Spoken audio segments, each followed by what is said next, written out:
I'm here with PFL 2022 finalist, welterweight finalist, in fact, Dilano Taylor. Hello, sir. How are you?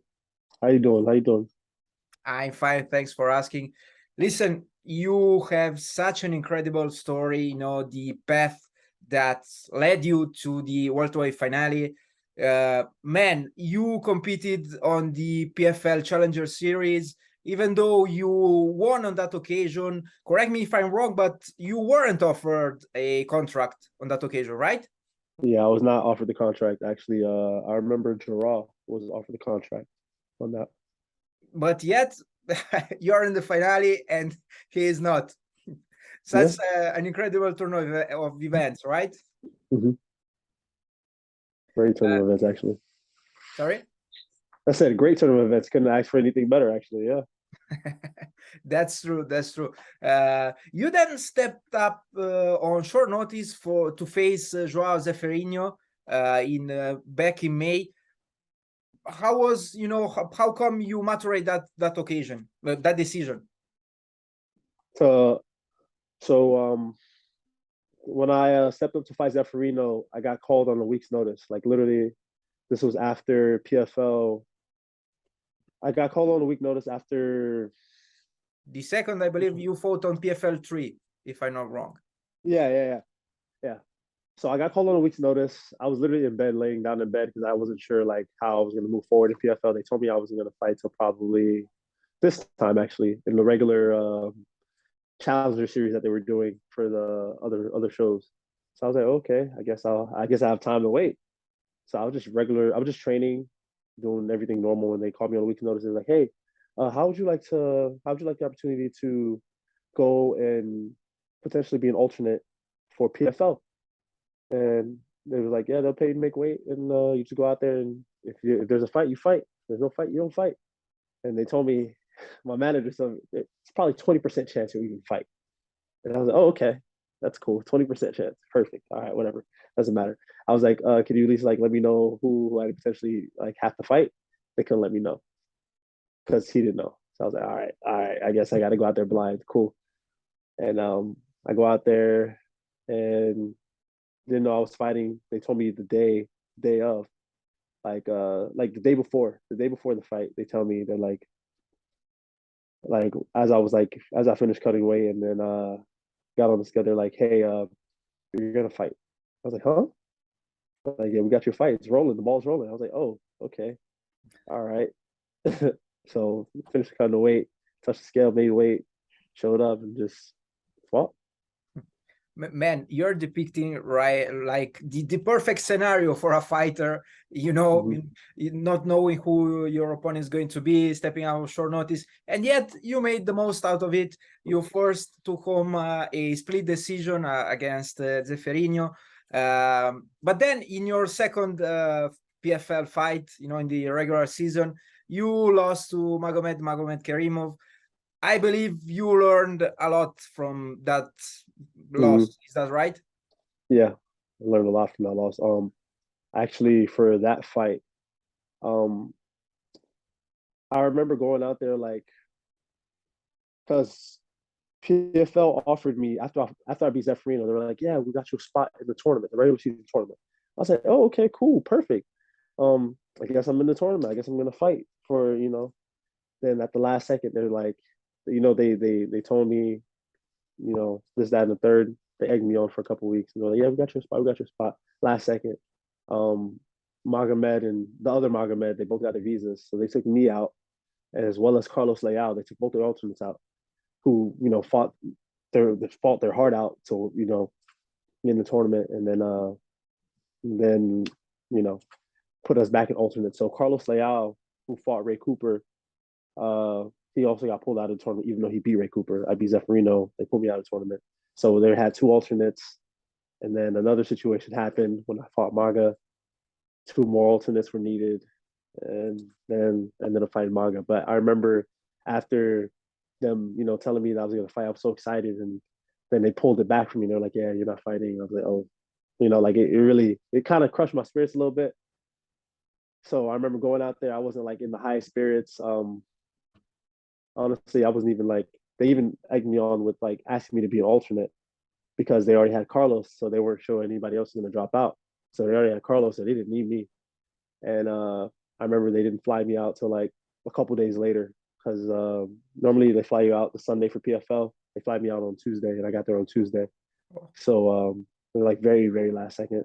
And I was like, okay, I guess I got to make weight. Maybe I'm going to fight. Maybe I'm not going to fight. Then literally like 12 hours before, I'm like cutting weight. And Magomed is literally cutting weight in the same room beside me. And I found out that I was fighting Magomed via Magomed. Magomed told me that we were fighting. Like he's like, hey, oh yeah, we're gonna fight tomorrow. I was like, huh? I thought like there was like a language barrier at first because he's Russian, doesn't speak like really good English. He's like, no, we fight tomorrow. And I was like, oh, we fight tomorrow. That's crazy. Like I was like in shock only because it's like, why am I hearing it from you and not from PFL? My manager, his manager knew, but I didn't know. I don't know. It was a whole thing, and I remember going out into that fight having a little bit too much respect for him a little bit because people were like, he's two-time PFL champ. His record is this, this, and this, and blah blah blah blah blah. And at the time, I'm like 9-1, so like I'm thinking to myself, oh man, is he really that good? Is he that great? I didn't even have much time to study film or anything like that. I just had to go out there and fight like I've done for the last couple fights. And I remember everything kind of not being. I remember me not feeling at my best or feeling my best, even though like at the moment I was at my best. That was the best I could offer at that moment, And I still feel like they stopped that fight pretty early because I feel like if I fight Magomed right now, I don't think the same thing will transpire for him personally. That's personally what I think. But that's how that fight happened. But I definitely learned a lot from that fight, and it helped me grow and develop as the person I am right now. I'm very grateful for that loss, actually. I can guess that, considering that, after that fight, you were scheduled to face Rory MacDonald. And in your latest cage appearance, you put on such an incredible highlight reel, TKO against the Red King. Man, I read some of your interviews. I listened to some of your interviews.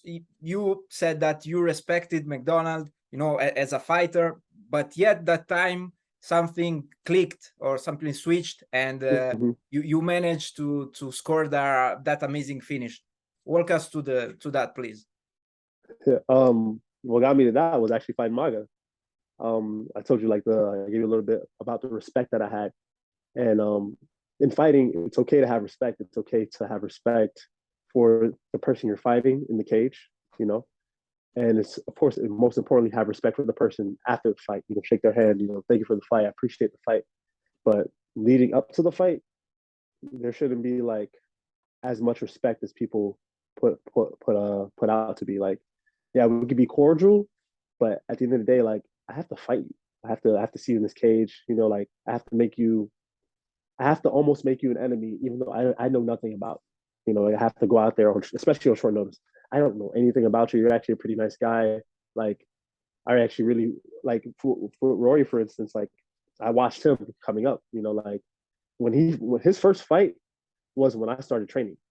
I mean, not first fight. I'm sorry. His second fight against Robbie Lawler was when I started training in 2015, and that was like one of the first fights that I've seen. I was like, oh wow, this is a crazy sport. Like, I can't believe that I'm trying to do this, and I still kept doing it. Like, but it's just like very interesting that that's what I saw, and I was like, okay, I guess this is what's going to happen. This is what I want to do, and I'm going to stick to it and die by my sword if I have to. How is it for you, to compete against a fighter whom you have been looking up to while starting training and so on? It was interesting to do that because I've known Rory. He came to my gym once and he trained with us at Sanford for a bit, like his last PFL season, not this one, the one before. He didn't train super long. He trained for a couple months, but I didn't really train with him like that. I trained with him like twice, maybe. And I remember both times. The first time I trained with him, actually, it was like during a grappling session, and he submitted me like 6 times in 5 minutes. Wow. And I was like, oh wow, this is like, I was just like in shock because I'm a brown belt in jiu-jitsu. So like, for me, that was like, wow, like, am I horrible? Like, am I trash? Like, am I just not good? Like is the level between him and I like that far apart? Like, I really went home that day and I remember like reevaluating so many things about my life. Like, yo, do I need to be in the sport? Like, is this is more for me? And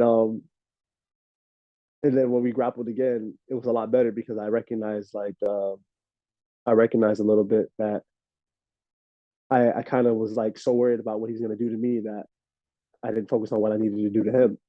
If that makes sense, yeah. Yeah, And that was like a it makes realization for sense. me. It makes sense. That was a realization for me. Uh, and it's funny that that realization didn't stick until I lost to Magomed. And after I lost to Magomed, that realization clicked again, and it made more sense to me. Like I was so worried about what he would do that I wasn't focused on what I needed to do, which is win. Of course. Yeah. So it's very interesting fighting Rory because I really like Rory. He's a really nice guy, really great guy. I have so much respect for him, and especially everything that he's done for the sport. Um, and I hope the best for him, like moving forward, like whatever future endeavors he wants to do, whether he wants to be a coach or just stay at home dad or whatever endeavors that he wants to do. I really hope the best for him genuinely. Man, you will go down in the history book as the man who retired Rory MacDonald. I mean, Yeah, that's quite something. yeah, it's crazy. It is. I wasn't expecting him, he to announce his retirement, but you should be able to walk out of the sport on your terms, I believe. Yeah. You fought 4 times in the span of a few months, and you're preparing for your fifth bout. How is your body reacting, to competing so often? Um, Before I had this little period that I'm in right now, like after a fight. So like with PFL, I was having issues with my body like getting bigger because I've been fighting so much. So my body was like starting to become more calcified, like more callously. I don't know what word it is, but it starts to feel more and more like a callus, if that makes sense. So like it was getting harder and harder to stay at a lower weight walking around like I would normally do. And the short period of time that I would have in between fights made it really difficult, especially being in the position that I'm in as an alternate. I don't even know if I was fighting. And every time I was told that I was going to potentially be an alternate was always 2 weeks or 1 week in advance. So it was like, all right, I feel like I really been putting my body through like hell. Like my body has not liked me for a bit. But these past couple weeks, I've actually had some time to like recover my body a little bit, train a lot less, and like really pull my mind back from fighting as much because I don't fight till November. So that has given me a lot more time to recover my mind and recover my body and really process everything that's been going on this whole year because I feel like I haven't had time to process anything. And and I feel like that process is probably one of the most important things for me as an individual. I don't know about other fighters, but me personally, I think I need to process and really take it in and start to recognize and understand the position that I'm in and see everything for what it is and how far I've developed so that way I can keep developing and growing the way that I want to grow, you know? Have you enjoyed a little bit of vacation after competing on August the 13th, or have you returned already to the gym? Oh no, I've definitely enjoyed this little vacation. I mean, I've been in the gym. I've been making sure like I train a little bit every day. You know, Okay. like a little bit every day goes a long way. Like I'm not going crazy. Like I'm not doing like two to 3 hours in the gym like I normally do. I'm doing like an hour a day, just so I can keep my body going and staying sharp and staying healthy. But I haven't been killing myself like I would normally kill myself. Yeah. Right now, you're scheduled to face Sadi Boussi on November the 25th. In case of victory, you will pocket a $1 million prize. Man, allow me to ask you, what would you like to do with that money? Well, what I would like to do with $1 million is, of course, provide for my family. Like I want to buy my mom a house, you know, give my brothers a place to stay in, you know, take care of my daughter, of course, and you know, make sure everybody has everything that they need without me having to worry about fighting for survival because I feel like I've been put in a position where I'm just overall genuinely just blessed. You know, like there's a lot of fighters who don't even ever see six figures in their whole career. let alone $1 million. And I feel like I've been put in a position to where I can be blessed enough to be able to bless my family and bless potentially other people when the time comes, if I, move right and do everything the way it needs to be done. Great words, man. Indeed. Dilano, do you have any last messages? Everybody, follow your dreams, be resilient, stay unbroken, and don't quit on what you want to do. Really, really stick to it. Take opportunities when they come. Seize them all. Opportunities don't really come 3 times like it did for me. So really seize all your opportunities, guys. Really, really take it in. Thank you very much for giving us a little bit of your time today. Best of luck with your upcoming fight, and hopefully I will hear again from you, perhaps after the finale. All right, thank you. Appreciate it. Have a nice day. Bye-bye. You too. All right.